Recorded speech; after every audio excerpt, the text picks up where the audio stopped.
É isso aí então, pessoal. A gente vai dar continuidade à nossa parte de exame clínico neurológico medular. A parte de exame clínico neurológico medular vocês vão poder utilizar em diversas afecções, tudo bem? Eu me pauto muito nos pacientes com traumas raquimedulares, mas a gente pode utilizar isso também para diferenciar de outros pacientes, tá bom? Tanto que a gente traz um paciente ao final da série, um paciente com uma suspeita de polineuropatia, para a gente poder discutir um pouquinho com vocês e mostrar algumas correlações, tudo bem? Bom, antes de tudo, é muito importante que a gente consiga separar, dentro das afecções da coluna vertebral, dentro do exame neurológico, a segmentação medular. E além de separar adequadamente a segmentação medular, a gente entender que não existe uma correlação necessária entre a segmentação medular e entre a segmentação vertebral. Quando a gente fala entre C1, C5, C6, T2, T3, L3, L4, S2, nós estamos falando basicamente sobre as alterações relacionadas às saídas das raízes nervosas pelos forames intervertebrais. Ou seja, são segmentos medulares. A gente tem que pensar que os nossos pacientes, quando eles nascem com uma correlação entre a saída da raiz nervosa e o forame intervertebral. Ou seja, em C1, a gente vai ter a primeira saída de raiz nervosa pela face dorsal da vértebra, que é a raiz nervosa de C1. Entre C2 e C3, entre C1 e C2, nós temos já a saída da segunda raiz nervosa, tudo bem? Então, dorsal de C1, primeira raiz nervosa, C1, C2, segunda raiz nervosa. Tanto que, quando vocês vão observar, vocês vão ver que existem 8 segmentos na divisão medular. Então, a gente fala de C1 a C8. Por quê? Porque a gente conta pela correlação das saídas das raízes nervosas. A gente vai ver mais para frente também que, como a vértebra do seu paciente ela vai crescer muito mais do que os segmentos de sistema nervoso central, não existe uma correlação exata entre, por exemplo, alguns reflexos, como, por exemplo, o reflexo tronco-cutâneo. O reflexo tronco-cutâneo, a gente fala que ele prevê o futuro. Por quê? Porque ele vai te indicar onde a lesão está mais para frente. 1 a 2 segmentos mais para frente, geralmente 2. Tudo bem?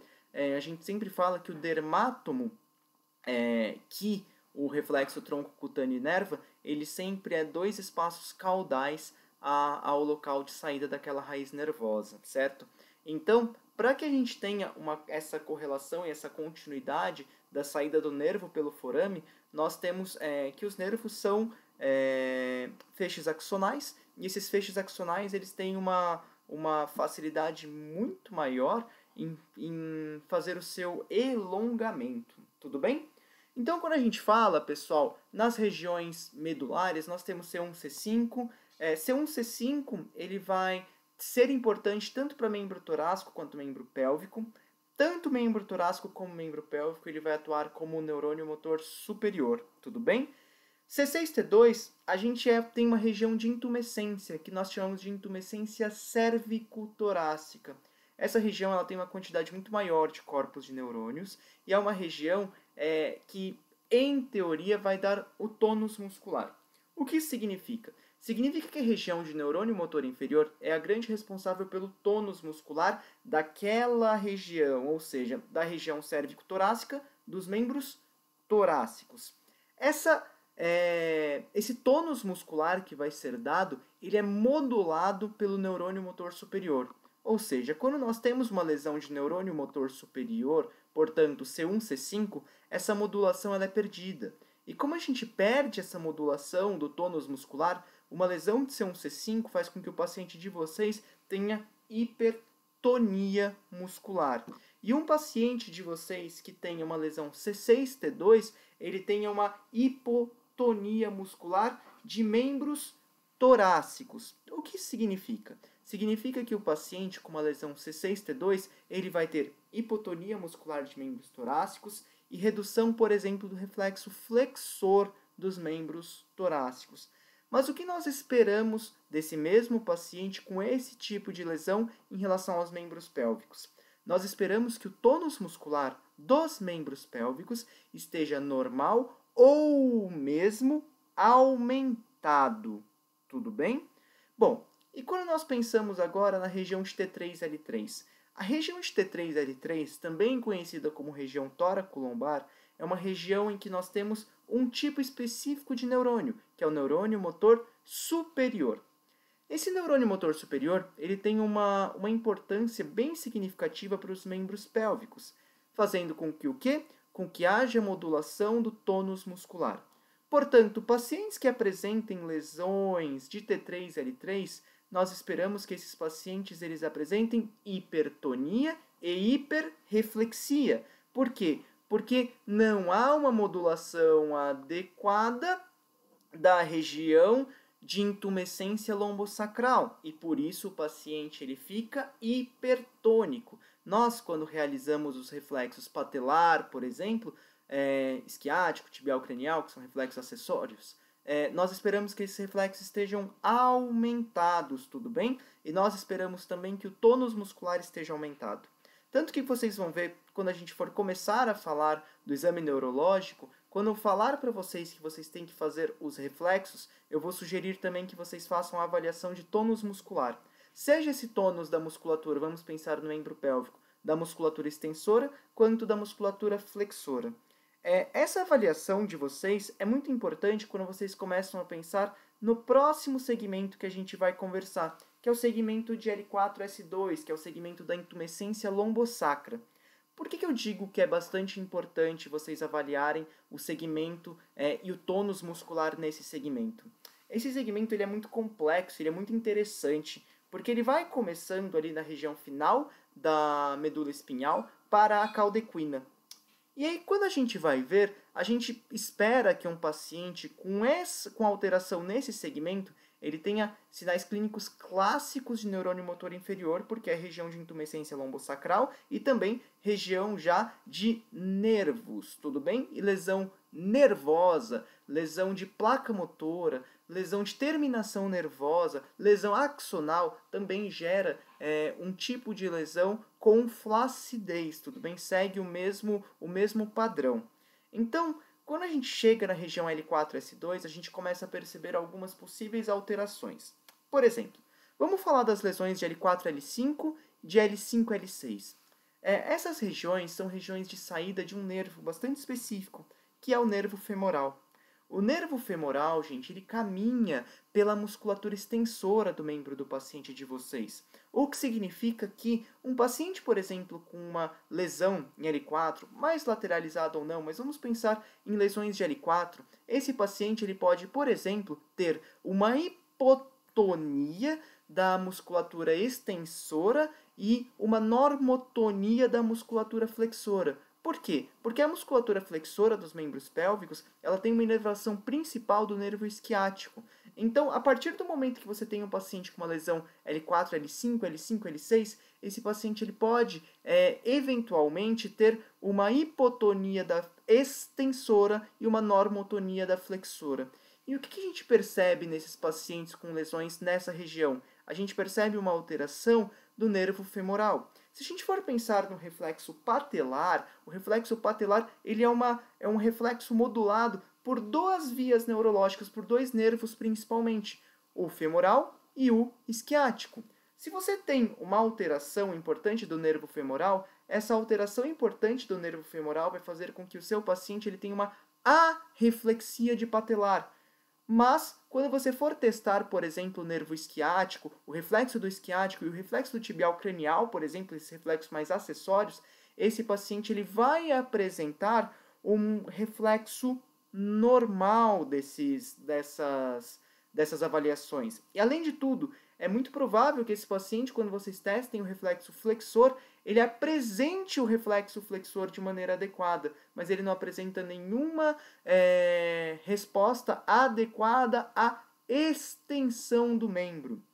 E aí a gente desce agora. Vamos pensar em L6, L7, L7, S1. São as saídas principais do nervo isquiático. Quando nós temos uma lesão entre L6, L7, L7, S1, nós podemos ter também alterações específicas. O que a gente mais espera? Que o paciente tenha uma hipotonia muscular generalizada e, além dessa hipotonia muscular generalizada, a gente também espera que esse paciente tenha hiporreflexia. No entanto, pessoal, principalmente nas hérnias mais foraminais, ou seja, a gente vê às vezes uma assimetria no quadro clínico, nessas hérnias, muitas vezes a gente costuma ver uma certa assimetria no reflexo. O que isso significa? Significa que às vezes um lado, o seu paciente ele pode estar com o patelar aparentemente aumentado, mesmo em uma região predominantemente de neurônio motor inferior. Ou seja, o patelar ele parece estar aumentado, mas ele não está. A gente chama de pseudo-hiperreflexia do patelar. A gente fala que é um reflexo pseudo-hiperreflexo porque a gente sabe que o patelar aumentado ele é uma via modulada por uma alteração de neurônio motor superior. Ou seja, nós esperamos o reflexo patelar aumentado em uma lesão, por exemplo, tóraco-lombar, T3-L3. Quando nós temos o reflexo patelar aumentado por uma lesão em região de intumescência, por uma lesão em região de L4-S2, a gente começa a pensar nas lesões mais específicas de nervo isquiático. Isso pode acontecer nas lesões de L6, L7, L7, S1. Isso é muito comum de acontecer naqueles pacientes com síndrome da cauda equina. Esses pacientes, gente, com síndrome da cauda equina, eles têm uma lesão bem mais específica em muitas situações do próprio nervo isquiático. E a gente fala desses pacientes, a gente fala principalmente desse sinal, principalmente quando as lesões elas são mais foraminais. E o mais comum e o mais esperado é que essas lesões foraminais elas sejam mais a um lado do que a outro, tudo bem? Por isso que a gente fala que existe muitas vezes uma determinada assimetria em relação ao reflexo patelar, em relação às avaliações do nervo isquiático. E além disso, a gente falou lá atrás que quando nós temos uma alteração relacionada ao nervo femoral, nós temos uma hipotonia da musculatura extensora. Quando nós temos uma alteração do reflexo associado ao nervo femoral, nós temos uma hipotonia do músculo e da musculatura flexora. Por exemplo, nós teremos uma alteração bastante importante no bíceps femoral. Ele fica em hipotonia. Tudo bem? Deu para entender essa parte? Caiu o microfone. Deu para entender essa parte? Deu para compreender exatamente o que acontece nesses pacientes? Conseguem notar que a região lombosacral é uma região muito mais difícil de se avaliar, é uma região muito mais complexa, porque você tem a saída de várias raízes nervosas e cada saída pode gerar uma determinada alteração, e é por isso que é tão importante a gente conseguir delimitar muito bem a avaliação nesses pacientes. É importante que vocês lembrem que existe um tipo de reflexo pseudo-hiperreflexo nessa região, que é a pseudo-hiperreflexia do patelar. Sempre em regiões de neurônio motor inferior, não deixem de avaliar muito bem o reflexo flexor. É o reflexo mais preditivo para essas regiões. Tudo bem? E aí a gente falou com vocês sobre um reflexo que a gente não costuma às vezes fazer mais tanto, mas que é importante que vocês entendam as variações que acontecem nesse reflexo. As próximas imagens, elas vão se tratar de uma malformação vertebral que está no bloco de vocês de malformações vertebrais relacionada ao disrafismo espinhal. Eu gosto de trazer essa imagem porque ela mostra muito bem pra gente o porquê que acontece essa alteração relacionada ao dermátomo. Então vamos lá. Bom, pulei um pouquinho. Só voltando, a gente vai voltar depois nos reflexos lá atrás. A gente falou um pouco para vocês em relação ao reflexo troncocutâneo. Se a gente for observar nessa reconstrução de ressonância, a gente reconstruiu a vértebra por inteira. E essa reconstrução mostra como seria uma medula espinhal cone-medular e cauda equina normais. Quando o paciente tem um disrafismo espinhal oculto, nós temos a saída da dura mater no mesmo ponto em que havia o contato com a pele. Ou seja, alguns pacientes com disrafismo espinhal oculto, eles, por uma falha no processo de neurulação e de formação da ectoderme total, principalmente da neuroectoderme, existe muitas vezes uma conexão entre a dura mater e o tecido de pele ou o tecido subdérmico. Quando você tem isso, você pode, em algumas situações, ter atração medular. Notem que aqui, o cone medular desse paciente ele é tracionado caudalmente, Ou seja, o sinal clínico que você vê nesse dermátomo, ele simplesmente está te demonstrando o que está acontecendo lá na frente. A medula ela se encontra ancorada. Então, quando a gente vai comparar, notem, esse mesmo exame de ressonância magnética, cone medular, medula ainda, cone medular, vindo, e olha onde está ancorada a dura mater. Um espaço e meio caudalmente, o que significa que aquele dermátomo ele é inervado por 1 a 2 espaços craniais. Fica muito mais fácil da gente avaliar isso com a ressonância magnética. Olhem esse paciente, esse mesmo paciente na cirurgia.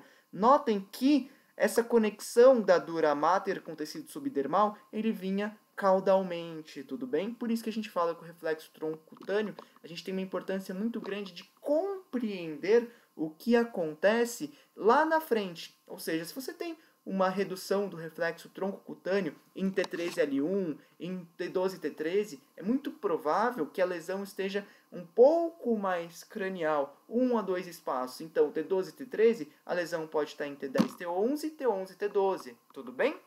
E agora, voltando um pouco à questão dos reflexos que a gente ia falar ali atrás, o que eu quero que vocês consigam entender? Nesse vídeo, por exemplo, nós estamos fazendo um reflexo de um paciente que apresenta uma hiperreflexia. Vocês vão ver que além do reflexo aumentado, eu avalio e mostro também o tônus muscular desse paciente, tudo bem? Então vamos lá. Notem que só da gente encostar, esse paciente já apresenta um aumento do reflexo, um aumento bastante importante. Como é uma lesão um pouco mais crônica, inclusive, pessoal, ele apresenta um pouco de clonus também, tá bom? Que é um sinal bastante característico das lesões de neurônio motor superior mais crônicas.